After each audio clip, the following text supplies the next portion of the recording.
or associates are usually the ones that put the gun in your face and the knife in your back. Can I call you Miss Detlef? That's what they call me in jail. What would you prefer I call you? Sierra. Sierra.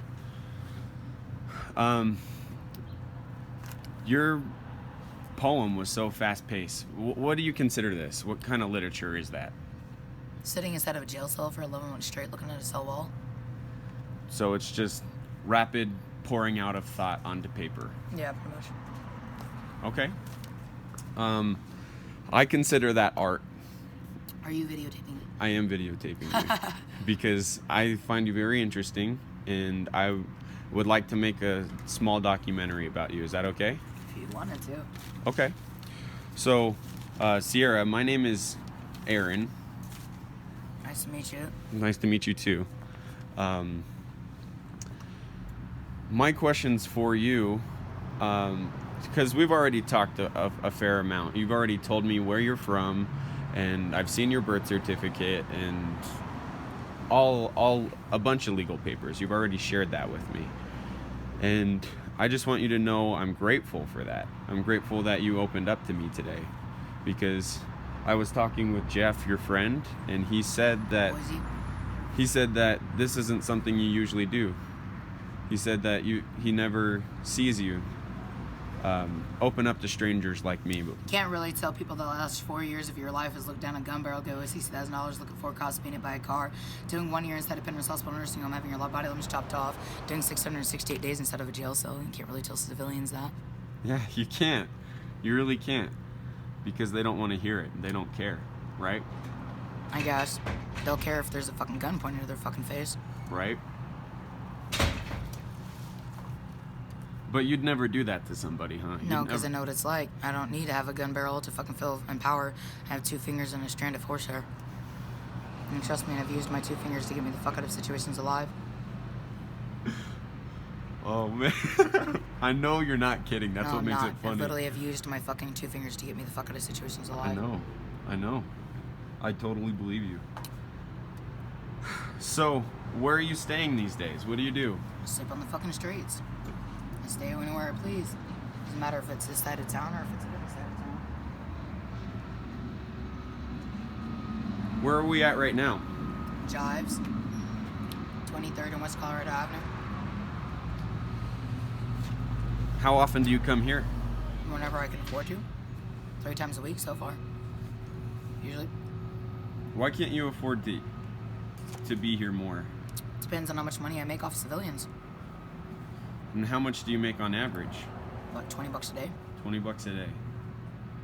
And it's because you hold up that sign? Can you hold it up for the camera? Oh, this is one of the signs. How's it going? It's good to see you. Good, how are you doing? I'm doing well.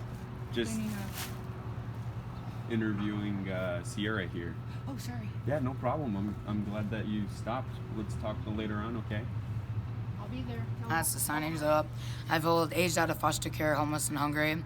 I've held, this is what happens when you age out of foster care, homeless, and hungry. I've held up the Portorius Sea of Liberties, Never Without a Wave, Vittling invokes a part time and a way of being, it takes a serious view of war, and the prisons of war, and looks at the meaning of heroism, homeless and hungry. I've held up a different fucking signs, a couple of different ones. So, that one's actually written by the Washington Post.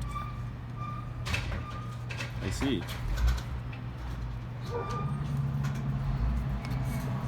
Actually, I don't. I got lost in thought. I didn't hear most of what you just said. I said I held a piece of cardboard that says homeless and hungry. Anything helps. Or I'll hold a piece of cardboard that says age out the state foster care systems, homeless and hungry. Or I've held signs that said the Victoria's Sea of Liberty is never without a wave, and Vittling evokes the power of time and a way of being. It takes a serious view of war and the potential of war and looks hard at the meaning of heroism, homeless and hungry. I made pretty good money off that one. So if there's one thing that you want the average civilian to know, what would it be? Just one idea. Live in somebody else's shoe before you judge somebody. And you have a lot of experience to back up that statement, I'm sure. People are judgmental. People are judgmental. So, What do you think we can do to change that? you can't judge. You can't change anybody else's opinions. Not immediately, that's for sure. They're gonna think what they want to think, regardless of what you say. You can influence somebody else's opinion, but you can never judge. You can never change their opinions. And judgment is they're making a judgment based on what they see, but just because of what they see is not always what it is. So you can't change anybody else's opinion. You can influence somebody else's opinion. You can influence somebody else's life. You can't change the fucking person's opinion. Most you can do is accept the other person's opinion for what it is. Even if you don't like it or dislike it. Just like you don't have to like anybody or dislike anybody to sit there and actually talk to somebody. That's true. But if you like somebody, what happens? I try not to. Why is that? I don't do attachments. Attachments are hard with your lifestyle. Yeah. Pretty much. The sun is bright. It is bright. It looks like it's Supposed to burning be you a 70 little bit. days. Oh, that's fine. I don't care about getting sunburned. It's the high altitude that makes me burn. Where else have you lived? I've lived in South Sioux City, Sioux Falls, Junction, Grand Islands, Papillion, La Vista, Grand Junction. I've lived in Sierra La Vista, Beatrice, Council Bluffs, Carter Lake, Denison, South Sioux City, Sioux Falls. I've lived in Logan. I've lived in Cascadan, Tucson, Mesa, Phoenix, Maryville, Glendale. I've lived in Houston, Dallas. I've lived in Waco, Boulder. I've lived in Tyler, which is new, is Plano and Texas, or Plano and San Antonio were new, but So you know Colorado very well. You know I've lived Arizona in really well. Denver. I've lived in Aurora. I lived in Denver, Colorado Springs, Manitou, Glenwood, Boulder, Monroe, Callahan, Calhon. Callahan? Yeah, Callahan. I've done. I've been around Colorado. I hate the Springs out of all of Colorado State. You hate the Springs out of all of Colorado State. Yeah. Because people are the most judgmental here? They're a bunch of yuppies. Bunch of yuppies. Yeah, I can see that. So, you know Texas really well too. Yeah, I've and you been to know Texas Arizona really well. Yeah. Been to Where else Kansas have City, you lived? Kansas City, been to Missouri. Kansas City, Missouri. So Kansas City, and Kansas City, Missouri. And then So you know Chicago for 3 Kansas days. too very well. No, I was there for 3 days. 3 days Same in with Kansas. Chicago. I was there for 3 days and got out of Chicago. I noticed on your birth certificate it said you were born in Kansas. No, I was born in Omaha, Nebraska. Omaha, Nebraska. It's an 11-hour drive. Gotcha. You know, yeah, you're right about that because it did say Nebraska. I thought Kansas for whatever reason. I'm from Omaha, Nebraska. Okay. Do you feel like you know Nebraska well? Oh yeah. I've lived in Nebraska 20 years of my life. And you're 27. I'd have my birth certificate notarized by a juvenile judge, but yeah. So you have you've been traveling.